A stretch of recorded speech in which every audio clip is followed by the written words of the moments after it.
तो दोस्तों खबरों में हमेशा अपडेट रहने के लिए चैनल को सब्सक्राइब जरूर करें दोस्तों, साथ में लगा छोटा सा बेल आइकन बटन उसे जरूर दबाएं दोस्तों। इससे क्या होगा, जो भी आने वाली नई नई वीडियो की जानकारी आपको बिना किसी रुकावट से मिलती रहेगी। तो दोस्तों यहाँ पर अपडेट लगाई गई है 9/12। दोस्तों आपको बता दूं, मुंबई विशाल पटेल नेशनल एजुकेशन कमेटी की तरफ से दोस्तों आपको बता दूं, प्रिय मित्रों, आप जानते हैं कि एनएसी मुख्यालय बुल्डाना महाराष्ट्र में ईपीएस 95 पेंशन धारकों द्वारा चैन बुक आंदोलन के 700 दिन से ऊपर अधिक हो चुके हैं। इस आंदोलन में एनएसी की महिला मोर्चा की भूमिका खास रही है। 5 दिसंबर 2020 को राष्ट्रीय अध्यक्ष माननीय कमांडर अशोक राउत जी के निवासी पर महिला मोर्चा की इन बहनों को विश्व मंगल सभा के संगठन सचिव माननीय द्वारा सम्मानित किया गया। वर्षाली तई जोशी ने एनएसी की महिला मोर्चा बैठक के समय ईपीएस 95 पेंशन धारकों की एक महत्वपूर्ण और अलग बैठक भी आयोजित की गई। माननीय कमांडर सर ने अपने संबोधन में कहा कि सरकार आगामी बजट सत्र तक या इससे पहले हमारी मांगों को मंजूर देने की संभावना है। डेट से राष्ट्रव्यापी संपर्क अभियान शुरू किया जा रहा है। एनएसी द्वारा 7/12/2020 को माननीय को याद दिलाने के लिए प्रधानमंत्री जी ईपीएस 95 पेंशनरों की मांगों के बारे में दिए गए आश्वासन को पूरा करने के लिए, ताकि हमें तुरंत न्याय मिल सके। और दोस्तों दूसरी बड़ी अपडेट यहां पर निकल कर आ रही, जो आवेदन पत्र प्रधानमंत्री श्री नरेंद्र भाई मोदी साहब हम गुजरात के सभी जिलों के ईपीएस 95 पेंशनर भाइयों और बहनों के लिए ईपीएफ मेंबर आवेदन पत्र माननीय प्रधानमंत्री जी श्री नरेंद्र भाई मोदी साहब ने 15/12/2020 को कच्छ के पवित्र भूमि पर आ रहे हैं। आपको बता दूं, हम गुजरात के सभी जिलों के ईपीएस 95 पेंशनर्स भाई और बहनों आपका हार्दिक स्वागत करते हैं। ईपीएस 95 डेयरी कॉर्पोरेशन पेंशनर्स लड़त कमेटी द्वारा लिखे गए पत्र को वितरित करने के लिए, हमारी पेंशन पर निर्णय को शीघ्र करने के लिए प्रधानमंत्री श्री मोदी साहब को नेक अध्यक्ष श्री राउत साहब का पत्र सुपुर्द करने शासन श्री विनोद भाई चावड़ा साहब से आज आमने सामने हुए हैं। श्री आरसी पटेल डेयरी निगम और श्री जसूभाई बारोट हस्तशिल्प निगम के प्रतिनिधियों ने आमने सामने मुलाकात की और आवेदन पत्र को सौंपा। माननीय प्रधानमंत्री जी श्री मोदी साहब को आमने सामने देने का अनुरोध करते हुए श्री चावड़ा साहब ने देने का आश्वासन दिया है। इसके लिए भी श्री चावड़ा को बहुत बहुत धन्यवाद। आरसी पटेल और बीके चौहान मादापुर भुज कच्छ गुजरात से है। ईपीएफओ ऐसे करता है पीएफ बैलेंस और ब्याज की गणना, आपको जानना है बहुत जरूरी। जी हाँ दोस्तों, जैसे कि ईपीएफओ एक निवेश का सबसे बढ़िया साधन नौकरी पेशा लोगों के लिए है। हर साल पीएफ खाते में मिलने वाले ब्याज का निर्धारण संगठन की सेंट्रल बोर्ड ऑफ टेस्टिंग और श्रम मंत्रालय करता है, जिस पर वित्त मंत्रालय अपनी मोहर लगाता है। और पीएफ बैलेंस का निर्धारण ओपनिंग और क्लोजिंग बैलेंस से होता है। तो दोस्तों आपको बता दूं, जैसे कि कर्मचारी भविष्य निधि संगठन ईपीएफओ अपने करोड़ों हस्ताक्षरों के खातेदारकों का संचालन करता है। इन खातों में कर्मचारी और नियोक्ता मूल वेतन जो डीएनएस अलाउंस की 24% राशि जमा करवाता है।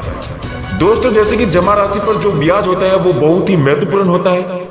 ऐसे में लोगों को यह पता होना जरूरी है कि कैसे ईपीएफओ ब्याज के जरिए बैलेंस का निर्धारण करता है।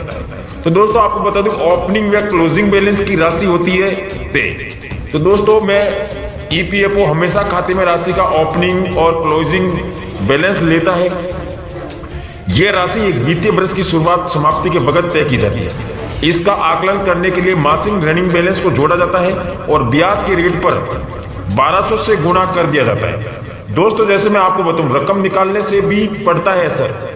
मान के चलिए यदि चालू वर्ष के दौरान कोई राशि निकाली जाती है तो ब्याज की रकम साल की शुरुआत से लेकर निकासी के तुरंत पहले वाले महीने की ली जाती है। साल का क्लोजिंग बैलेंस उसका ओपनिंग बैलेंस होगा प्लस कंट्रीब्यूशन निकासी यदि कोई है तो प्लस ब्याज। तो दोस्तों मैं आपको एक उदाहरण के तौर पर बता रहा हूं। मान के चलिए उदाहरण के लिए यदि आपका ब्याज दर 8.65% है और आपका बैलेंस 1,12,345 रुपये है, तो कुल मासिक बैलेंस 11,04,740 रुपये हो जाएगा। ब्याज पर जैसे कि 11,04,740 इंटू जो आपका ब्याज दर है 8.65%, जैसे कि 1200 बराबर 7,963 रुपये हो जाएगा। इस प्रकार से साल का क्लोजिंग बैलेंस हो जाएगा opening balance plus contribution plus निकासी प्लस ब्याज। मान के चलिए 1,12,345 प्लस 1200 माइनस 25,000 प्लस कितना हुआ 7,963 रुपये, तो बराबर बराबर 96,508 रुपये। तो आपको बता दें दोस्तों, सरकार ने रोजगार को बढ़ावा देना और नए रोजगार के लिए अवसरों को प्रोत्साहित दिए जाने को मंजूरी दी है। यह मंजूरी आत्मनिर्भर भारत पैकेज 3 के तहत कोविड रिकवरी फेज के औपचारिक क्षेत्र में रोजगार को बढ़ावा दिए जाने के लिए दी गई है। मौजूदा वित्त वर्ष के लिए 1,584 करोड़ रुपए की धनराशि व्यक्त करने की अनुमति दी गई है। सभी नए कर्मचारियों को 2 वर्ष की अवधि के लिए मिलेगी सब्सिडी। दोस्तों, मैं आपको जैसे जानकारी के मुताबिक सामने आया है कि इस योजना की अवधि में लगभग 58.5 लाख कर्मचारी लाभान्वित हो सकते हैं। इस योजना के तहत केंद्र सरकार 1 अक्टूबर 2020 को या इसके बाद 30 जून 2021 तक शामिल सभी नए कर्मचारियों को 2 वर्ष की अवधि के लिए सब्सिडी प्रदान करेगी। 2 साल तक पीएफ सरकार भरेगी। दोस्तों, मान के इसके मुताबिक जिन रोजगार प्रदाताओं और संगठनों में 1000 से अधिक कर्मचारी है, वह केंद्र सरकार नए कर्मचारियों के संदर्भ में 2 वर्ष की अवधि के लिए ईपीएफ में केवल 12% कर्मचारी योगदान देगी। कोई कर्मचारी जिसका मासिक वेतन 15,000 रुपये से कम है और वह किसी ऐसे संस्थान में काम नहीं कर रहा था जो 1 अक्टूबर 2020 से पहले कर्मचारी भविष्य निधि संगठन ईपीएफओ से पंजीकृत था और उसके पास इस अवधि से पहले यूनिवर्सल अकाउंट नंबर या ईपीएफओ सदस्य खाता नंबर नहीं था, तो वह इस योजना के लिए पात्र होगा। तो दोस्तों, अगर हमारे द्वारा दी गई इस वीडियो की जानकारी आपको पसंद आए, वीडियो को लाइक शेयर अपने दोस्तों के साथ ज्यादा से ज्यादा करें ताकि उनको फायदा मिल सके। इसी के साथ जय हिंद, जय भारत। आपका दिन बहुत बहुत शुभ रहे।